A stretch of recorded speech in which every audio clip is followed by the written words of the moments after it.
Judge! Out of the car! Get out! I'm getting out. I live here. This is my house. Hands where I can see them. Sir, I am a federal judge. Yeah, sure you are. Behind your back. Judge, that's my husband. He lives Listen to here. her. You're making a mistake.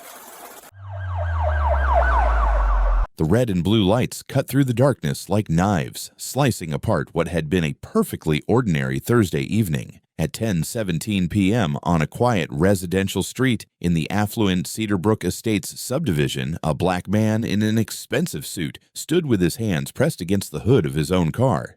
His wrists were locked in steel handcuffs. His face was pressed against cold metal that still held the warmth of a long drive home. This man had spent the last decade putting criminals behind bars. He had sentenced murderers to life in prison. He had presided over cases that made national headlines. He was federal judge Raymond Carter, and in this moment, none of that mattered. To the young officer standing behind him, he was nothing more than a suspicious black man who didn't belong in this neighborhood. What happened over the next 43 minutes would expose the raw nerve of racial bias in American policing. It would end careers. It would spark protests. It would force an entire police department to confront uncomfortable truths about who they were and what they had become. But most importantly, it would remind everyone watching that injustice doesn't care about your title, your achievements, or your decades of service to your country. If you think you know how this story ends, I promise you don't. Stay with me until the final moment, because the consequences of this night will leave you questioning everything you thought you knew about justice in America. Let me take you back to the beginning. Let me show you exactly how an ordinary evening transformed into a nightmare that would change lives forever. Raymond Carter had been a federal judge for nearly a decade. Before that, he spent 14 years as a prosecutor, building a reputation as someone who believed deeply in the system he served. At 54 years old, he had seen the justice system from almost every angle. He had prosecuted gang members and corporate executives. He had sentenced first-time offenders and career criminals. He understood, perhaps better than most, that the law was an imperfect instrument wielded by imperfect people. But understanding something intellectually is very different from experiencing it personally. And on this particular Thursday evening, Raymond Carter was about to receive an education that no law school could ever provide. The day had been long and exhausting. He had presided over a complex financial fraud case that required his complete attention for 9 hours straight. The defendant was a hedge fund manager accused of stealing $47 million from retirement accounts. The testimony had been technical and draining. By the time he finally left the federal courthouse at 9:30 p.m., Raymond felt the kind of bone-deep tiredness that made even simple tasks feel monumental. His chambers were located in downtown Meridian City, a sprawling metropolitan area in the mid-Atlantic region. The drive home usually took about 35 minutes, but at this hour, with the roads relatively empty, he could make it in 25. He loosened his tie as he walked to his car, a silver Lexus sedan that he had owned for 3 years. It was a comfortable vehicle, appropriate for a man of his position, but nothing flashy. Raymond had never been interested in showing off. As he pulled out of the courthouse parking garage, his mind wandered to his wife, Eleanor. She would be waiting for him, probably reading in the living room with a glass of wine. They had been married for 28 years, and she still waited up for him on nights when his work ran late. She was a retired prosecutor herself, which meant she understood the demands of his profession in ways that most spouses couldn't. The drive home was uneventful. He took the highway for most of it, then exited onto the winding roads that led to Cedar Brook Estates. The neighborhood had been their home for the past 11 years. It was an exclusive community, the kind of place where houses sat on half-acre lots and homeowners association fees could rival mortgage payments. The residents were mostly professionals, doctors, lawyers, executives, and yes, a federal judge. It was quiet, safe, and peaceful, or at least it was supposed to be. Raymond turned onto Maple Ridge Drive, the tree-lined street where his house stood. The homes here were set back from the road, their lawns immaculate, their facades tasteful and understated. Streetlights cast pools of warm light at regular intervals, illuminating the sidewalks where neighbors walked their dogs on weekend mornings. He was less than 100 yards from his driveway when he noticed the headlights behind him. A car had turned onto Maple Ridge Drive, following the same path he was taking. At first, Raymond thought nothing of it. Other people lived on this street. After all, it was probably just a neighbor returning home late, just like him. But then the lights changed. Red and blue began to flash, painting the interior of his car in alternating colors. The wail of a siren cut through the quiet night, brief but unmistakable. Raymond's first reaction was confusion. He looked at his speedometer.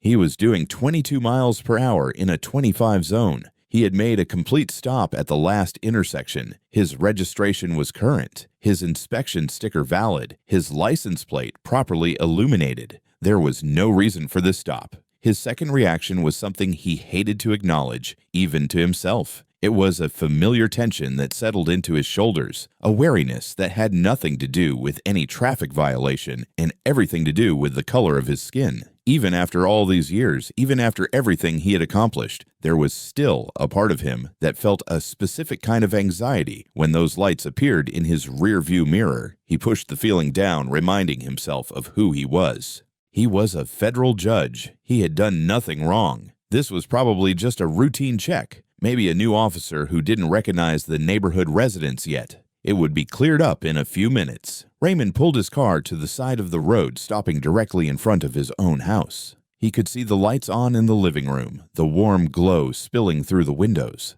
Eleanor was right there, probably wondering what the commotion was about. He put the car in park and waited. In the patrol car behind him, Officer Marcus Reeves was already running the license plate. Marcus was 26 years old and had been with the Cedar Brook Police Department for just over 5 months. He was still in his probationary period, still learning the rhythms and expectations of policing in this affluent suburb. Before joining the department, he had worked as a security guard at a shopping mall in a neighboring city. This was his first real law enforcement job. Marcus had noticed the silver Lexus as soon as it turned onto Maple Ridge Drive. Something about it had caught his attention. Maybe it was the way it was moving slowly, as if the driver was looking for something. Maybe it was the time of night.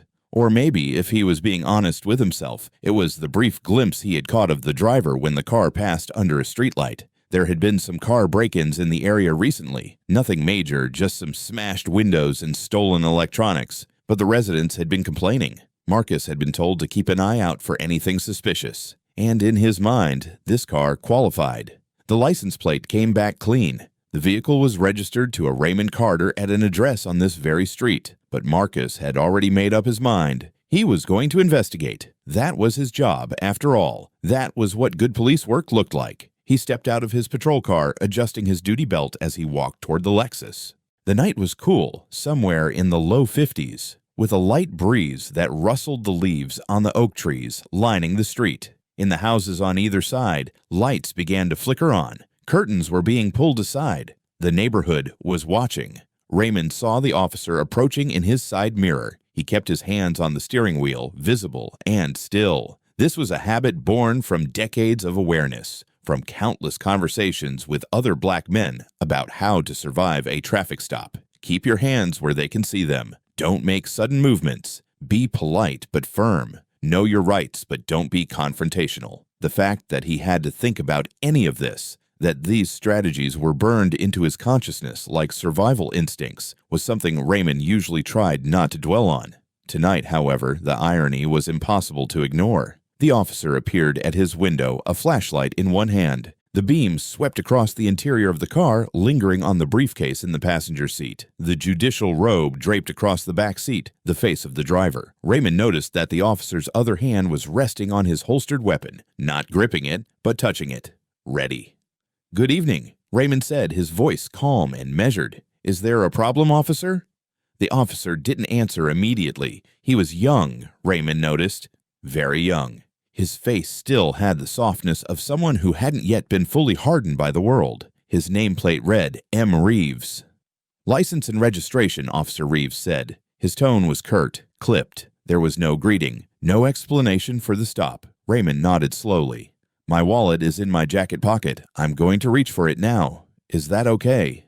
It was a question he had asked countless times before. It was a question that black men all across America asked, hoping that the simple act of reaching for their identification wouldn't be misinterpreted as reaching for something else. The fact that a federal judge had to ask this question in front of his own home, on a street where he had lived for over a decade, was a testament to a reality that many Americans still refuse to acknowledge. "Go ahead," Reeves said, his hand still on his weapon. Raymond moved slowly, deliberately, retrieving his wallet from inside his suit jacket. He removed his driver's license and handed it to the officer, along with the registration he kept in a leather folder in his center console. Reeves examined the documents with his flashlight. Raymond watched him, noting the slight furrow in his brow, the way his eyes moved between the license and the man sitting in the car. The address on the license matched the house they were parked in front of. The name was Raymond Carter. Everything was in order, and yet... "What are you doing in this neighborhood?" Reeves asked. Raymond felt something shift inside him. It was a small shift, almost imperceptible, but significant. This was no longer a routine stop, if it ever had been. This question had nothing to do with traffic violations or vehicle registration. This question was about something else entirely. "I live here," Raymond said, keeping his voice even. "This is my house right here." He gestured toward the colonial-style home with the warm lights in the windows. Reeves glanced at the house, then back at Raymond. His expression didn't change. "You live here." It wasn't a question, it was a statement, and the skepticism in it was unmistakable. "Yes," Raymond said. "For 11 years now." "Uh-huh." Reeves looked at the license again, as if checking to make sure he hadn't missed something. "And what do you do for a living, Mr. Carter?" This was the moment. Raymond could feel it. This was where he could end this encounter with 2 words. He could say "federal judge" and watch this young officer's face transform. He could pull rank, invoke his authority, make this problem disappear. But something in him resisted. Why should he have to? Why should his profession be the thing that granted him basic dignity? What about all the other black men who were asked the same question and didn't have a prestigious title to hide behind? What happened to them? "I work in the legal field," Raymond said carefully. "Legal field," Reeves repeated. "What does that mean? You a lawyer?" "Something like that." Reeves shifted his weight, his jaw tightening. He didn't like this answer, that much was clear. He wanted specifics. He wanted to know exactly who he was dealing with so he could calibrate his behavior accordingly. The fact that Raymond wasn't giving him that information seemed to agitate him. "Now, I want to pause here for a moment and ask you something. Put yourself in Raymond's position. You're a respected professional, coming home after a long day at work. You're stopped in front of your own house for no apparent reason, and now a young officer is questioning your right to be in your own neighborhood. How would you feel? What would you do?" Take a moment to really think about that, because what happens next is going to test everything you believe about right and wrong. "Step out of the car, please," Reeves said. Raymond blinked. "Excuse me." "I said step out of the car." "Officer, I haven't done anything wrong. I live here. You're parked in front of my house. There's no reason for me to step out of my vehicle." This was true. Raymond knew the law better than almost anyone. An officer needs reasonable suspicion of criminal activity to detain someone. A routine traffic stop doesn't give them the authority to order someone out of their car without cause. Raymond had done nothing to justify this escalation. But knowing the law and being able to enforce it are 2 different things, especially when you're the one standing on the wrong side of a badge. "I'm not going to ask you again," Reeves said, his voice hardening. "Step out of the car." "Can you tell me why I was stopped?" "I don't have to tell you anything. Get out of the car. Now." Raymond sat very still. His mind was racing, running through options and scenarios. He could comply, get out of the car, and deal with this situation on its terms. That was probably the safest course of action, but everything in him rebelled against it. He had spent his entire career upholding the law, and here was this young officer violating it right in front of him. "Officer Reeves," Raymond said, reading the nameplate again, "I am a resident of this neighborhood. I have provided you with valid identification that confirms this. You have not told me why I was stopped, and you have not provided any legal justification for ordering me out of my vehicle. I'm not going to comply with an unlawful order." The words hung in the air between them. Raymond could see the anger building in the young officer's face, the flush spreading across his cheeks, the tightening of his grip on the flashlight. This was not how traffic stops were supposed to go. People were supposed to do what they were told. They weren't supposed to push back. "Are you refusing to follow a lawful order?" Reeves asked, his voice rising. "I'm refusing to follow an unlawful one," Raymond replied, and I'm exercising my constitutional rights. I have every right to ask why I was stopped, and you have a legal obligation to tell me." What happened next happened quickly. Reeves yanked open the car door, reaching in to grab Raymond by the arm. Raymond instinctively pulled back, not violently, but reflexively. It was the natural reaction of any person being suddenly grabbed by a stranger. "That's it," Reeves said. "You're resisting. Get out of the car now, or I will remove you myself." "I'm not resisting anything. I'm sitting in my car with my hands visible. You have no right to touch me." But Reeves wasn't listening anymore. He had already made his decision. He reached across Raymond's body, fumbling for the seatbelt release. Raymond could smell the officer's breath, could feel the rough fabric of his uniform sleeve. This was really happening. This was actually happening. "Get your hands off me," Raymond said, his judicial composure finally cracking. "This is assault. Do you understand that? This is assault and unlawful detention. You're under arrest," Reeves announced, finally getting the seatbelt unbuckled, "for resisting arrest and failure to comply with a lawful order." The logical impossibility of this statement was lost on Officer Reeves. You cannot arrest someone for resisting an arrest that hadn't been initiated. The failure to comply was in response to an unlawful command, but logic had left the building. This had become something else entirely. Raymond was pulled from his car and spun around, his chest pressed against the hood. The metal was cool against his cheek. He could feel his heart pounding, could hear the blood rushing in his ears. Behind him, Reeves was fumbling with his handcuffs. "I'm a federal judge," Raymond said. The words came out before he could stop them, before he could consider whether he even wanted to say them. "My name is Raymond Carter, and I am a federal judge for the Eastern District." Reeves paused for just a moment. Raymond could sense the hesitation, could feel the uncertainty radiating off the young officer. But then the hesitation passed. The handcuffs clicked closed around Raymond's wrists. "Sure you are," Reeves said. "And I'm the Pope." Inside the house, Eleanor Carter had heard the commotion. She had gone to the window when she first saw the police lights, expecting to see them pass by on their way to somewhere else. When she realized they were stopped in front of her house, when she saw her husband's car, when she watched him being pulled from the vehicle, she felt something cold grip her chest. Eleanor was 52 years old, a retired federal prosecutor with 18 years of experience. She had seen a lot in her career. She had witnessed the full spectrum of human behavior, from the noble to the depraved. She understood how these situations could escalate, how quickly things could go wrong, how easily a misunderstanding could become a tragedy. Her first instinct was to run outside, to intervene, to use her own credentials to put a stop to this madness. But her training kicked in. She knew that introducing another person into this volatile situation could make things worse. She knew that the best thing she could do right now was document. She grabbed her phone and began recording from inside the house. The video would show everything: the officer pushing her husband against the car, the handcuffs being applied, the aggressive posture, the complete lack of justification. She made sure to capture the timestamp, the address on the house, the badge number visible on the officer's uniform. But she also called 911,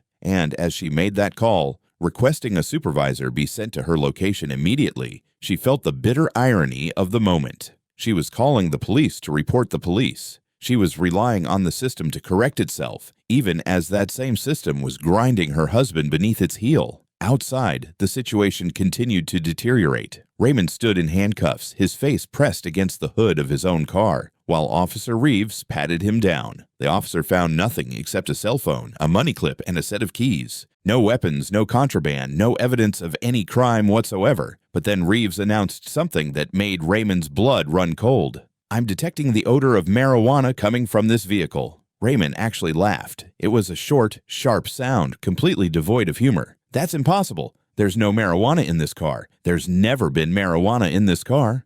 "I smell what I smell," Reeves said. "That gives me probable cause to search your vehicle." This was a lie. Raymond knew it was a lie. He hadn't smoked marijuana a single day in his life. He didn't even drink alcohol, hadn't touched a drop since his 35th birthday. The idea that his car smelled like cannabis was so absurd, so transparently fabricated, that it almost defied comprehension. But this was how it worked. This was the game. An officer claims to smell marijuana, and suddenly they have the authority to search anything. It's the magic words, the open sesame of law enforcement. and there was nothing Raymond could do about it. He was standing in handcuffs, watching a stranger rifle through his personal belongings, and the law that he had dedicated his life to was powerless to protect him. Reeves searched the car thoroughly. He went through the briefcase, scattering legal documents across the passenger seat. He checked under the seats, in the glove compartment, in the trunk. He examined the judicial robe that hung in the back, the one Raymond wore every day in court, and tossed it aside like a piece of garbage. He found nothing, because there was nothing to find.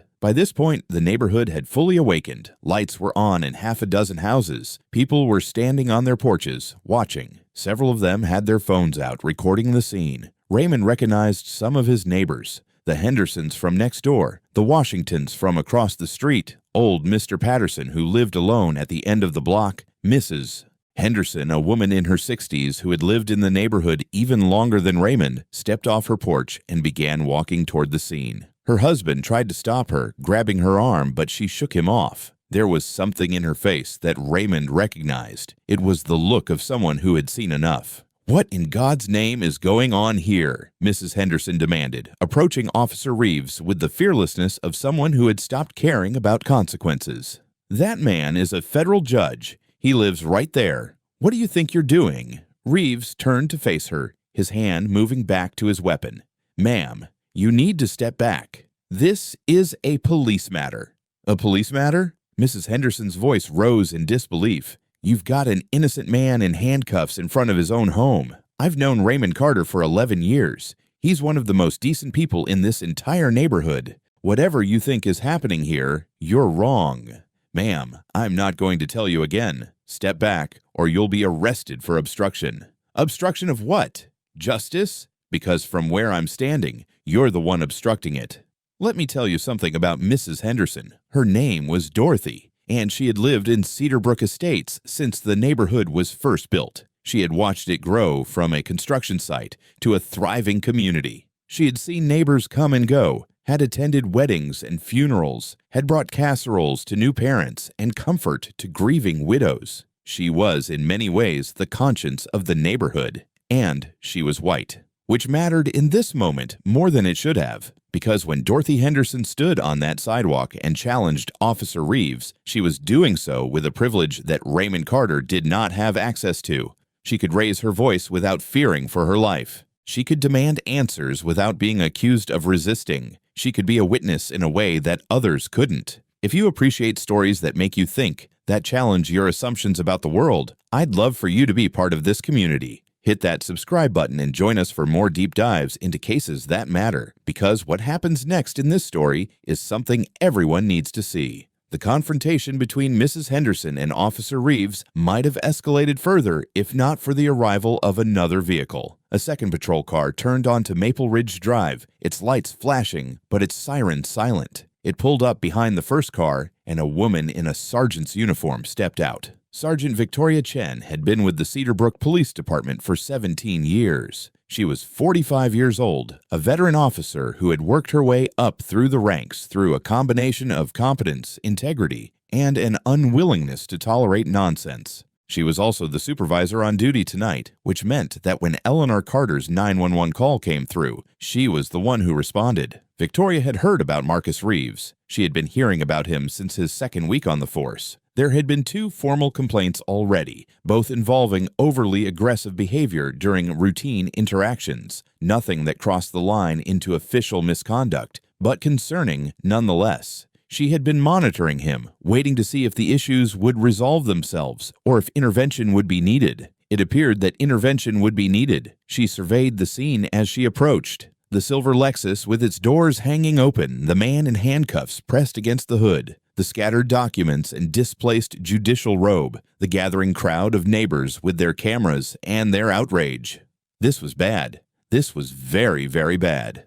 "Officer Reeves," she said, her voice carrying the calm authority of experience. "Report." Reeves straightened, attempting to compose himself. "Sergeant, I observed this vehicle operating suspiciously in the neighborhood. I conducted a traffic stop to investigate. The driver refused to comply with lawful orders and resisted arrest. During my investigation, I detected the odor of marijuana emanating from the vehicle." Victoria looked at the man in handcuffs. She saw the expensive suit, the dignified bearing, the controlled fury in his eyes. She saw someone who did not look like a criminal, who did not act like a criminal, who gave every indication of being exactly what Dorothy Henderson had claimed, an innocent man. "Did you find any marijuana?" she asked.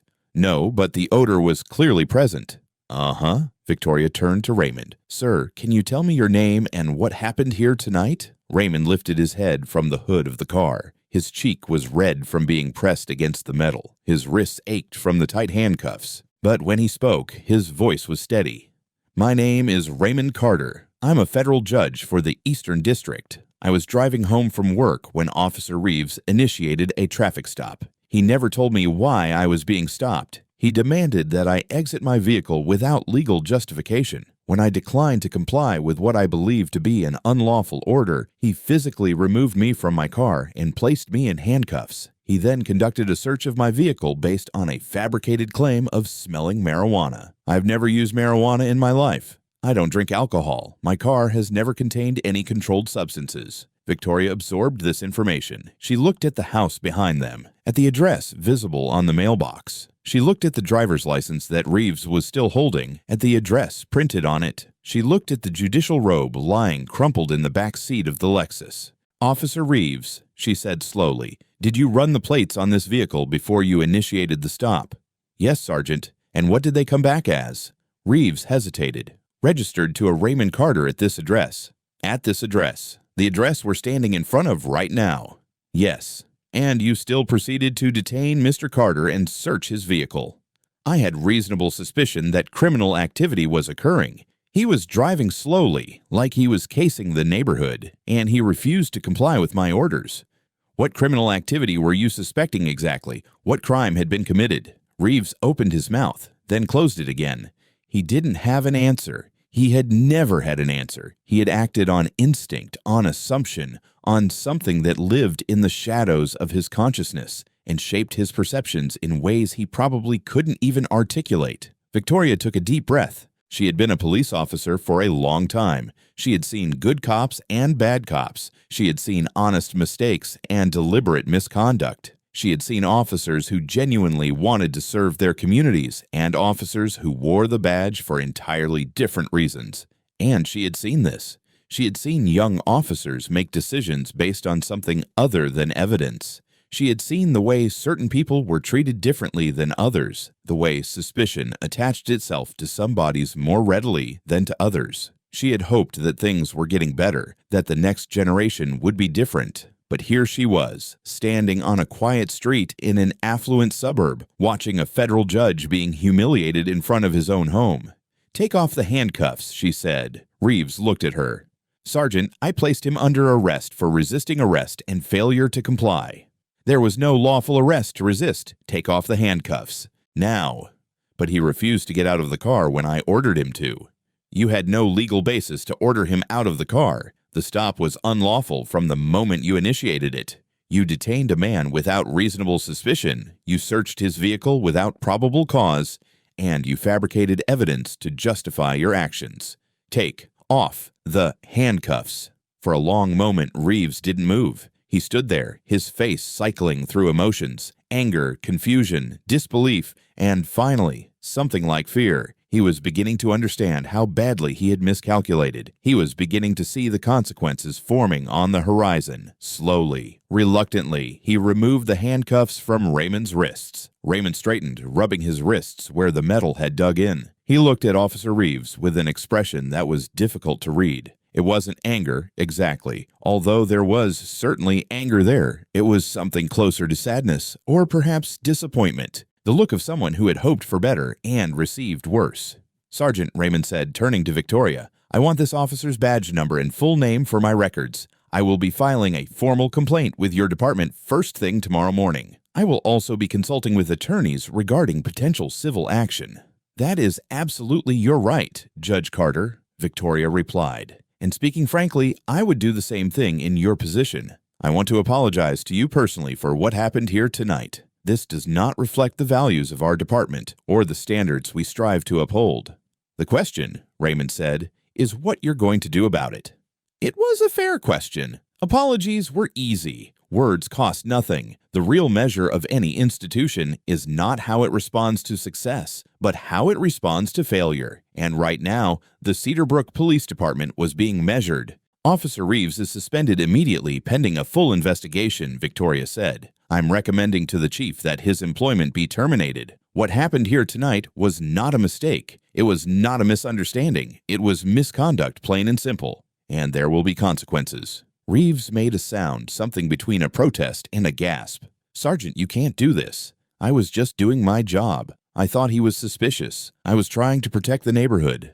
Protect the neighborhood from what? Victoria asked. From one of its longest-standing residents. From a federal judge driving home from work. Who exactly were you protecting, Officer Reeves? Because from where I'm standing, the only threat to this neighborhood tonight was you. The words hung in the cool night air. Reeves looked around at the neighbors with their phones, at the sergeant who was supposed to support him, at the man he had humiliated, who now stood free and furious. He was alone. He'd made a series of choices, and now those choices had consequences. Go home, officer, Victoria said. Leave your badge and your weapon in your vehicle. Someone will be in touch with you tomorrow regarding the formal investigation. Reeves walked back to his patrol car like a man in a dream. He moved slowly, mechanically, as if his body was operating on autopilot, while his mind tried to process what had just happened. He had started his shift tonight thinking he was a good cop doing good work. He would end it suspended, his career in tatters, his actions about to become national news.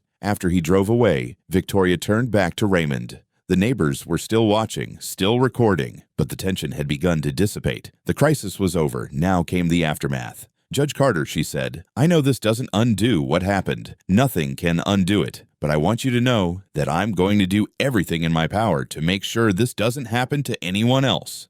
There are going to be changes in this department. Real changes. I'm going to make sure of it. Raymond nodded slowly. He wanted to believe her. He wanted to believe that this was a turning point, that something meaningful would come from this terrible night. But he had been a judge for too long, had seen too much to put much faith in promises. I appreciate that, Sergeant, he said, but change doesn't come from promises. It comes from action. And right now, what I need is to go inside and see my wife, who has been watching this whole thing from our window. Victoria glanced at the house, at the figure barely visible behind the curtain. Of course, I'll be in touch tomorrow with information about the formal complaint process. And again, Judge Carter, I am truly sorry. Raymond walked up the path to his front door. Each step felt heavier than the last. He had walked this path thousands of times before, but never like this. Never with the memory of handcuffs still fresh on his wrists. Never with the taste of humiliation still bitter in his mouth. Eleanor opened the door before he reached it. She pulled him inside, wrapping her arms around him, holding him in a way she hadn't held him since the early days of their marriage. She was crying, he realized. His wife, who had faced down hardened criminals in courtrooms, who had never shown fear in the face of the most violent offenders, was crying. I got it all on video, she whispered. Every second. They're not going to bury this, Raymond. I won't let them. He held her tighter, breathing in the familiar scent of her hair, letting the warmth of their home begin to thaw the cold that had settled into his bones. He was safe now. He was home. But he knew that this night was far from over. In many ways, it was just beginning. The next morning, Raymond Carter walked into the Cedarbrook Police Department headquarters at 8 a.m. He was dressed in his judicial robes, a deliberate choice. He wanted there to be no confusion about who he was and what he represented. He carried a 15-page formal complaint, meticulously documented with timestamps, witness names, and a detailed account of every constitutional violation that had occurred. The department was not prepared for his arrival. The desk sergeant nearly fell out of his chair when he recognized who was standing before him. Word spread through the building like wildfire. By the time Raymond was escorted to the chief's office, half the department had found excuses to be in the hallway. Chief Harold Morrison was 58 years old and had been running the department for 12 years. He was a career law enforcement officer, a man who had started as a patrol cop and worked his way up through every rank. He had seen his share of controversies, had weathered his share of storms, but he had never faced anything quite like this. Judge Carter, he said, rising from his desk as Raymond entered. Please sit down. I've already spoken with Sergeant Chen. I want you to know that this department takes what happened last night extremely seriously." "With respect, Chief Morrison," Raymond replied, remaining standing, "I've heard that phrase before. Every department takes things extremely seriously until the media attention dies down and everyone forgets. I'm here to make sure that doesn't happen." He placed the complaint on the chief's desk. 15 pages of carefully documented facts, legal analysis, and demands for accountability. It was the kind of document that Raymond had reviewed countless times from the bench. Now he was the one who had written it. "This complaint will be filed simultaneously with your Internal Affairs Division, the State Attorney General's Office, the FBI's Civil Rights Division, and the local media," Raymond continued. "I'm not interested in a quiet settlement or a backroom deal. I want transparency. I want accountability. And I want change." Chief Morrison looked at the document, then back at Raymond. He was beginning to understand just how badly his department had miscalculated. This wasn't going to go away.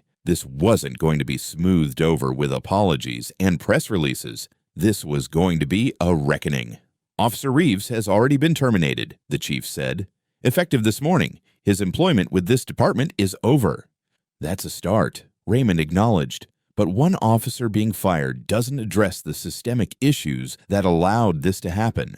How many other complaints has Officer Reeves received? Who was supervising him? What training does this department provide on racial bias and constitutional policing? These are the questions that need answers." Over the next several hours, Raymond sat with the chief and his command staff, going through every detail of the incident. He learned that Marcus Reeves had received 2 prior complaints during his brief tenure, both involving unnecessarily aggressive interactions with minority citizens. Neither complaint had resulted in serious discipline. Neither had been flagged as a pattern that required intervention. He learned that the department's bias training consisted of a 4-hour online course that officers completed during their initial academy period and never revisited. He learned that there was no systematic review of traffic stop data to identify patterns of discriminatory enforcement. He learned that the department had received federal funding 3 years ago to implement body cameras, but the program had stalled due to budget constraints. In other words, he learned that the system had failed at every level. Marcus Reeves was a symptom, not the disease. The disease was complacency, willful blindness, and a culture that prioritized protecting its own over serving the community.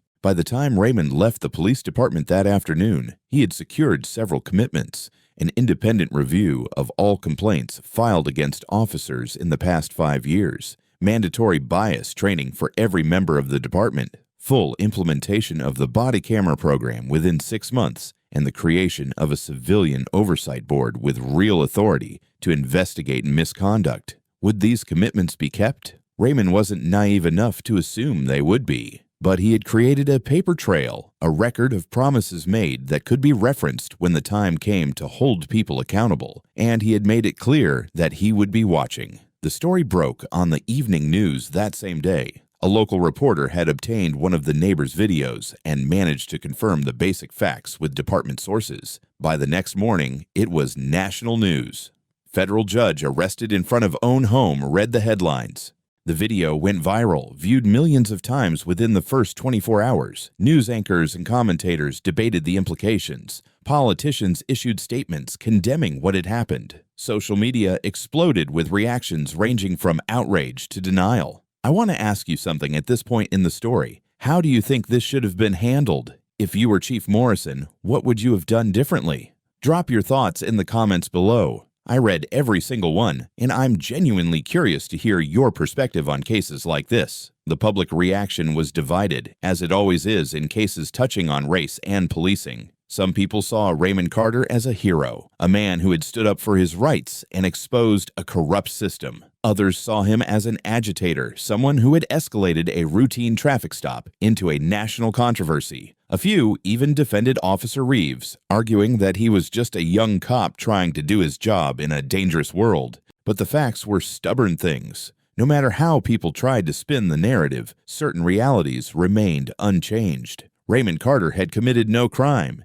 He had been stopped without reasonable suspicion. He had been detained without probable cause. He had been searched based on fabricated evidence. And through it all, he had remained calm, respectful, and within his legal rights. The only person who had broken the law that night was the officer who was supposed to be enforcing it. 2 weeks after the incident, Raymond Carter filed a federal civil rights lawsuit against Officer Marcus Reeves, Chief Harold Morrison, and the city of Cedarbrook. The lawsuit alleged violations of the Fourth Amendment, the 14th Amendment, and various state laws regarding false arrest, assault, and intentional infliction of emotional distress.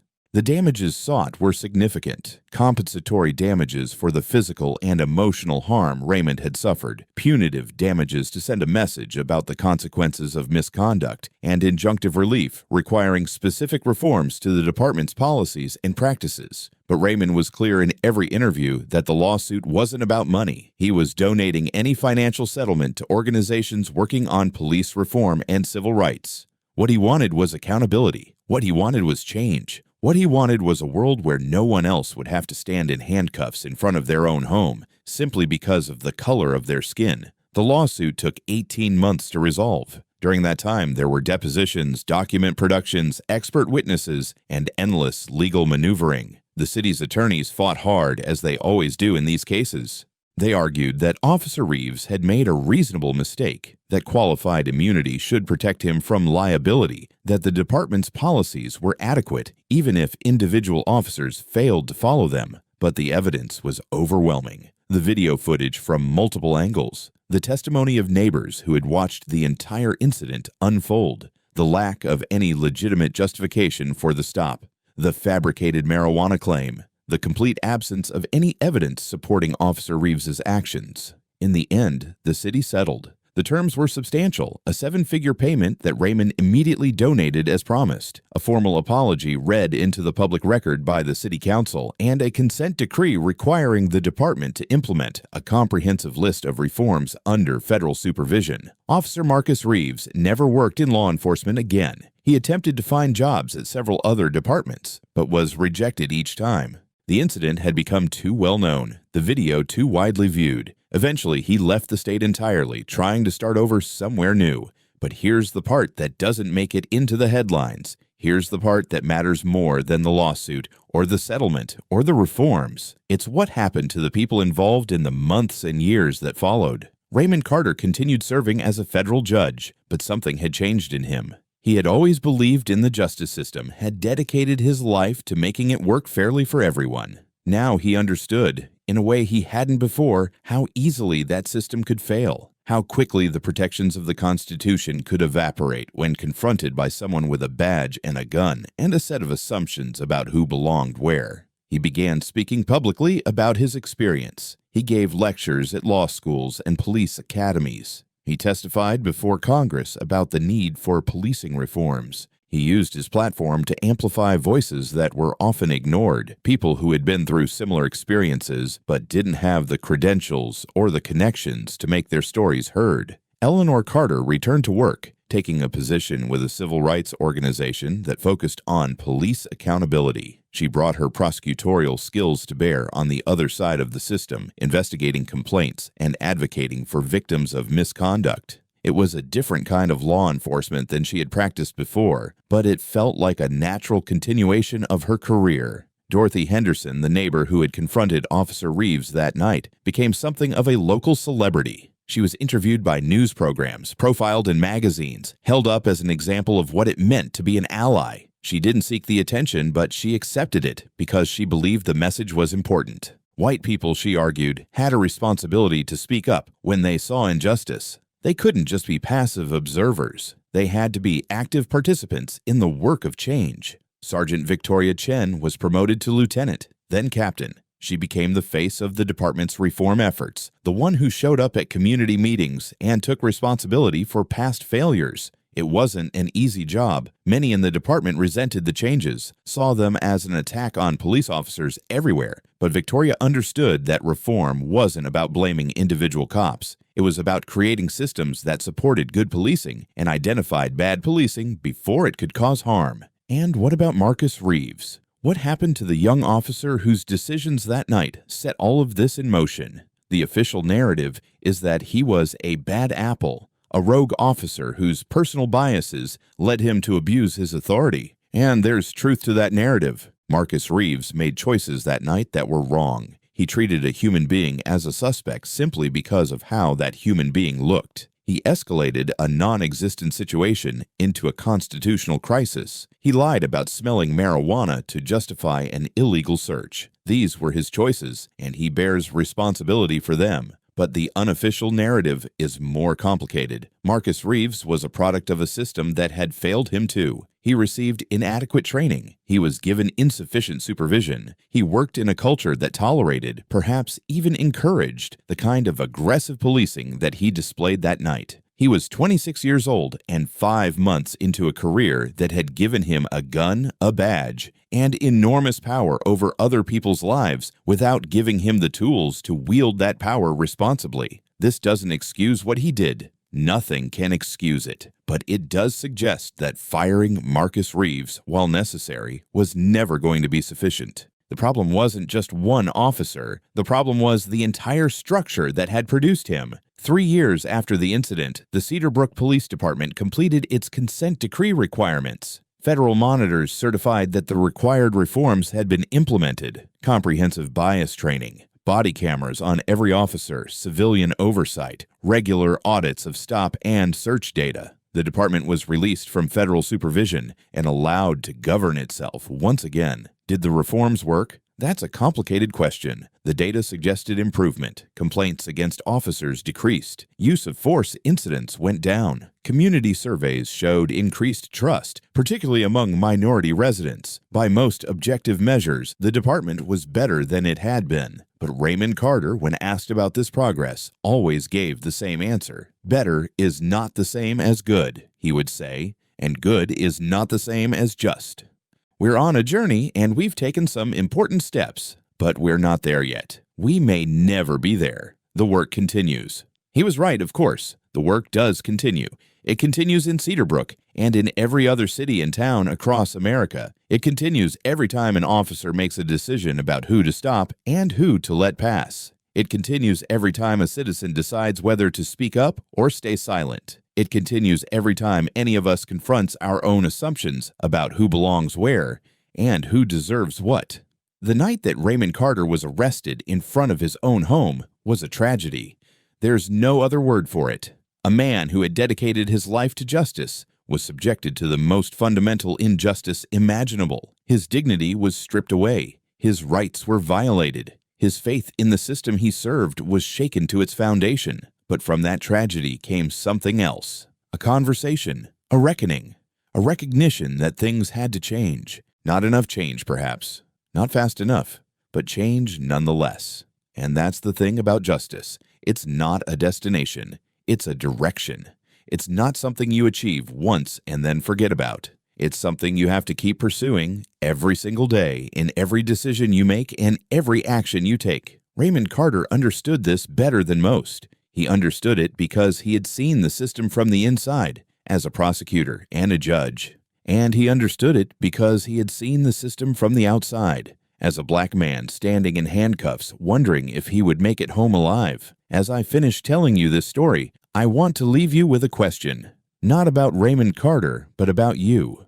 What would you do if you saw something like this happening? Would you have the courage of Dorothy Henderson to step off your porch and confront injustice directly? Would you have the resolve of Eleanor Carter to document everything and refuse to let it be buried? Would you have the determination of Raymond himself to turn a personal trauma into a force for systemic change? These are not hypothetical questions. Every day, somewhere in this country, someone is being treated the way Raymond Carter was treated. Most of the time, there are no cameras. Most of the time, there is no federal judge who can command national attention. Most of the time, the injustice happens quietly, invisibly, to people whose stories will never be told. But it doesn't have to be that way. Every one of us has the power to be a witness. Every one of us has the power to demand accountability. Every one of us has the power to insist that justice be more than just a word carved above a courthouse door. The question is whether we will use that power. If this story moved you, if it made you think about things in a new way, I'd be honored if you'd subscribe to this channel.